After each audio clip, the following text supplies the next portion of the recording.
In today's video, I am going to teach you how to request a read receipt in Gmail. Before we begin, it is important to understand one key detail. The built-in Request Read Receipt option in Gmail is mainly available for Google Workspace accounts, like work or school email. If you are using a personal Gmail account, this option usually does not appear. In that case, you will need a third-party tracking tool, such as a Chrome extension.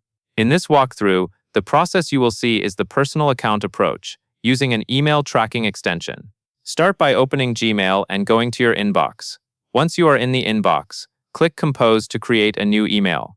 This opens the new message window where you can address and write your email as usual. Next, click into the To field and choose the recipient.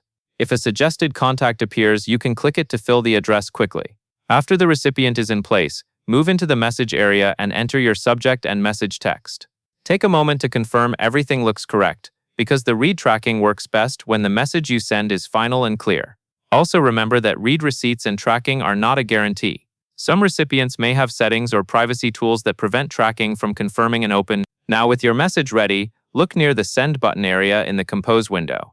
With many tracking extensions, you will see a small control or toggle related to tracking. Click the tracking option shown there so it is enabled for this email. This is the key action that requests confirmation when the message is opened, based on the tool you are using. Once tracking is enabled, click Send. After sending, you may see a confirmation prompt from the extension or an additional send confirmation. If that appears, click Send again to approve it and finish sending with tracking turned on.